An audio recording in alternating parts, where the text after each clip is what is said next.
আমাদের গৃহিণীদের প্রধান কাজ কি জানেন? সকাল সকাল ঝাড়ু নিয়ে দৌড় দিতে হয় কাজের বেটির মতো। আবার রান্নাও করতে হয়, ঘরও গুছাতে হয়, সংসার সমস্ত কাজ চোখ বন্ধ করে করে ফেলতে হয়। সো হ্যালো এভরিওয়ান, আসসালামু আলাইকুম সবাইকে।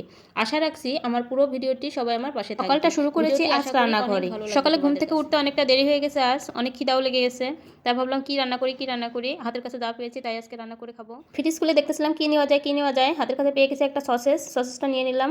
এখন আমি চলে যাচ্ছি রান্নাঘরে। মেয়েটা নুডলস খেতে অনেক পছন্দ করে, তাই ভাবলাম যে নুডলসে রান্না করি। আর আমি পাতিলে কিছুটা পানি দিয়ে বসিয়ে দিলাম চুলায়, বলক আসা মাত্রই নুডলসটা ঢেলে দিলাম। এখন এখানে আমি অ্যাড করে দিব সেই সসেস। আমি কুচি কুচি করে কেটে তারপরে এখানে দিয়ে দিয়েছি। আমি শুধু পানি দিয়ে সিদ্ধ করে এটা খাবো, এই জন্য আর বেশি কিছু করলাম না, এর ভিতরে দিয়ে দিলাম সসেসটা। পাশের চুলায় চা বসিয়ে দিচ্ছি। এখানে আমি দুধ চা বানাবো, এই জন্য প্রথমে গুঁড়া দুধ দিয়ে নিচ্ছি, তারপরে একটু সামান্য চিনি। আমি চিনি কম খাই, এই জন্য সামান্য একটু দিয়ে নিলাম। তারপরে দিয়ে দিব চা। মানে আমি শর্টকাটে কাজ করতে বেশি পছন্দ করি। এটা দেখেন আমি যে নুডলসের ভিতরে একটা ডিম দিয়ে দিলাম, একবার সিদ্ধ হয়ে যাবে।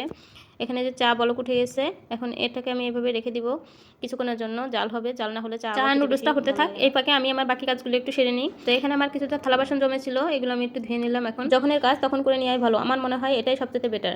কিন্তু আমার কালকে শরীরটা রাতটা অনেক বেশি খারাপ ছিল, এই জন্য খেয়ে আর এগুলো ধুই নাই, ভাবছি যে সকালে ধুয়ে নিব, এই জন্য রেখে দিয়েছি। তো নুডলস আর চাটা হতে হতে আমি ভাবলাম এগুলো এখন আমি একটুখানি গুছিয়ে নিব।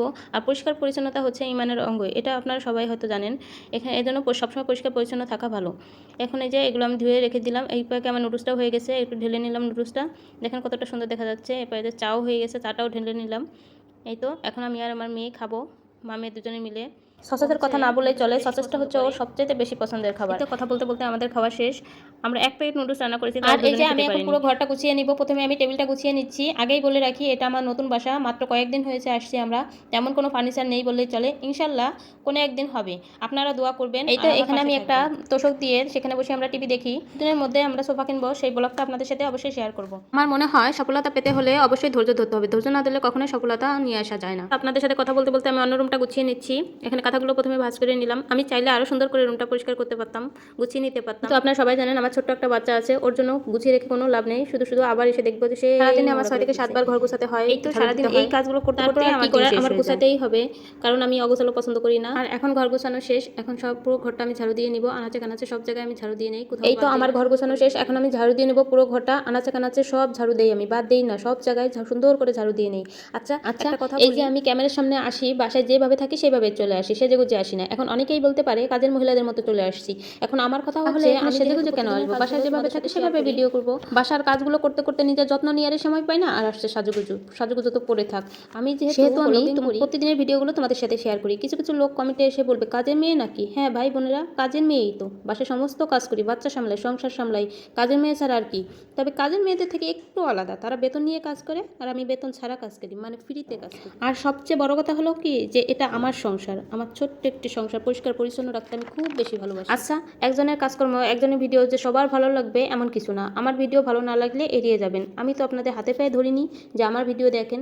কারো চোখে খারাপ লাগবে, কারো চোখে ভালো লাগবে, এটাই স্বাভাবিক। দেখেন আপনাদের সাথে গল্প করতে করতে আমার সম্পূর্ণ কাজ শেষ। এখন আমরা একটু রেস্ট নিব মামিয়ে।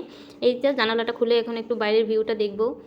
আমাদের এই জানালাটা খুললে আশা করি আপনারা সবাই আমার পাশে থাকবেন, আমাকে একটু সাপোর্ট করবেন। আপনাদের সাপোর্ট আমার অনেক শক্তি দেয়। আর আমার এই ছোট্ট সংসারের জন্য অনেক অনেক দোয়া করবেন। এই ছোট্ট ছোট্ট পায়ে চলতে চলতে ঠিক পৌঁছে যাব।